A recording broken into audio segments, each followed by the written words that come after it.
think that's just a brilliant question, and I'm asked that a lot. And that's what I get back to knowing yourself. I'm not a New Yorker. I lived in New York and all that, but I'm not a New Yorker.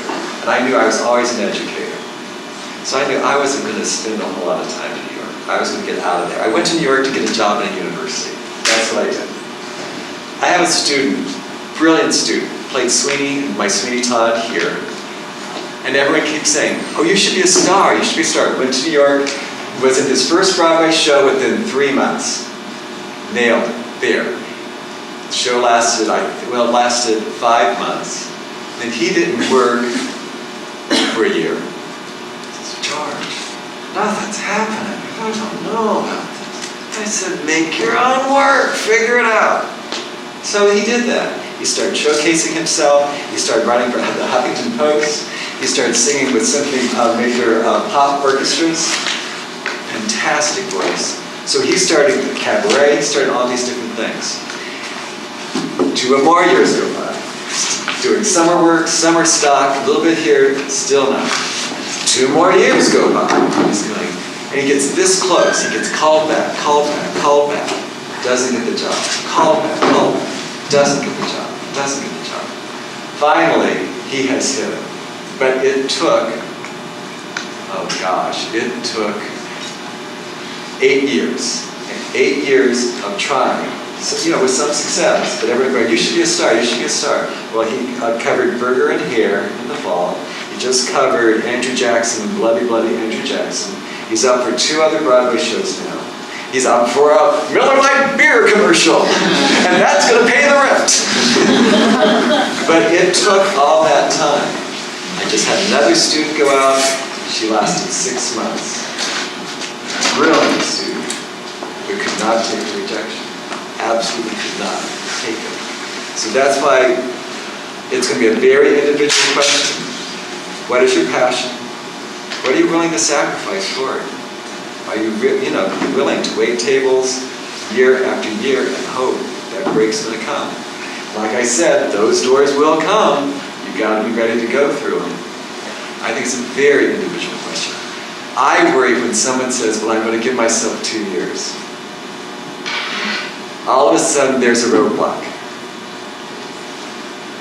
So the 2 years happen. Why do you try 2 more? 1 more? If you're that passionate about the art, there's no end game. There's no end game there. Well, I need to switch my strategy. Well, I need to look at something else. I need to become more diverse in my art, like these gentlemen were talking about, right? But I think when you do put a time limit on it, that's some of the death sentence right there. About time limits.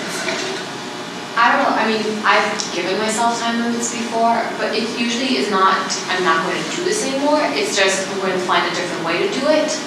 So I still find time limit, it does help, because you don't get despair to just look for another way to get that goal. And maybe the way you're doing is not right, or you're not being helped the right way or whatever. So I do find it, I mean, like, what do you think? So, what you're saying though, I'm not quitting. I'm going to change my tactic. This isn't working. No, I think that's very positive. Incredibly positive. What are your goals? Right now is to be able to sing and get an audience to enjoy it, get Where? paid to live. Does that mean anywhere or any kind of music? Anywhere, anything. If Okay. it's teaching, singing, as long as I get to give something of my passion. That's what I want. All right. And that's a good thing. What I would say, is get your goals and shoot for the moon. I mean, you go for it. The best opera or whatever, or even a good cabaret. Hey, how about a cruise ship? Singing in a cruise ship, you have to do that. I mean, I remember that's good experience. Everything you do, and then follow through.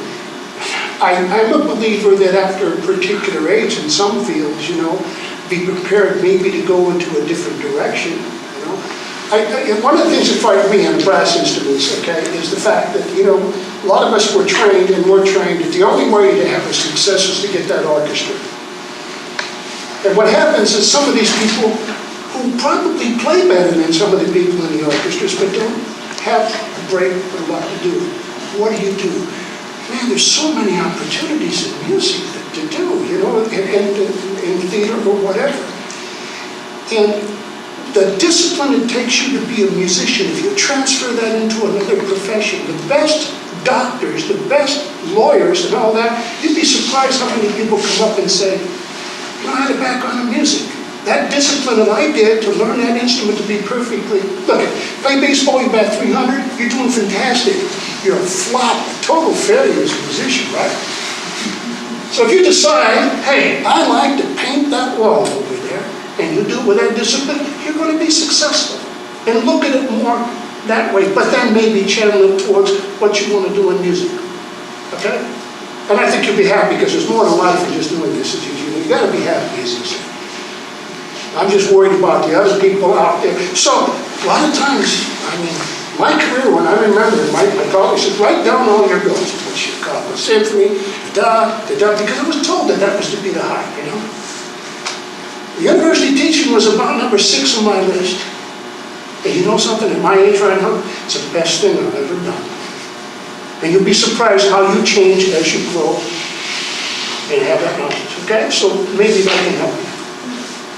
As far as how many rejections should you take, I mean, I don't know, I think I've applied to over 30 jobs and been rejected for over 30 of them. Schools you've never even heard of. I mean, you couldn't even find them on a map, I know I couldn't. But that's just how it went. I mean, I got my master's degree and I thought, well, I'm going to start teaching right out of my master's degree. It didn't happen, so I started doing all sorts of things in order to make a living. I found out that modern dance, you know, uses drummers to accompany instead of piano. All right, I don't really know how to play hand drums, but I'll give it a try.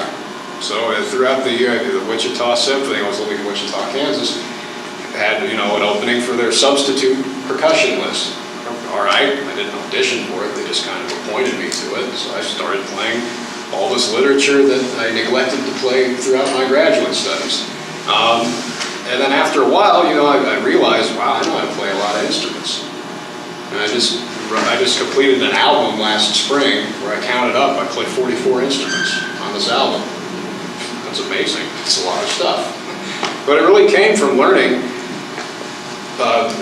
doing all these jobs that I really didn't feel necessarily that comfortable doing. I've taught world music at the college level. I had no business teaching world music. I don't know anything about world music, but I taught it.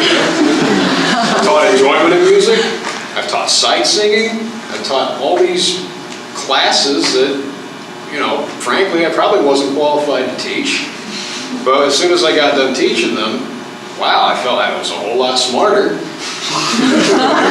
Especially with world music, it did wonders for my composing.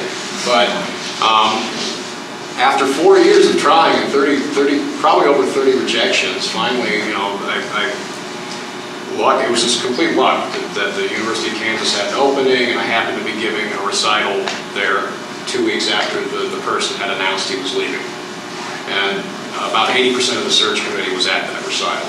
So that helped. It helped me become a finalist and then ultimately get that job, which once you get a job, it's a whole lot easier to move on and to have things develop for you. But I would say don't ever give up. I don't think there's ever a time when you should. It didn't take me necessarily very long, but in the grand scheme of things, but I mean, you never know. I don't think that anybody has the right to tell anybody else that they're not cut out for something and tell them they shouldn't try. I mean, the only way to that you're guaranteed to fail is if you give up and you don't go for it. To do this class, I opened up a lot of papers that I've had for the years. I just got to know what to expect here, what you want to go into. I discovered one, and it was an independent music career, right? And it says becoming an entrepreneur. What is an entrepreneur? An entrepreneur is a person with extraordinary energy, persistence, and determination who believes in himself or herself enough to follow through on a dream or an idea. This person does whatever it takes to make the dream a reality and always looks for another way when encountering disappointment or failure. The majority of self-made millionaires who go bankrupt become millionaires again within 2 years, and that's a fact. Just thought I'd pass that out. I mean, Well, we're rich those millionaires. Yeah. yeah, well, I'm the worst businessman, but thank you, we're good.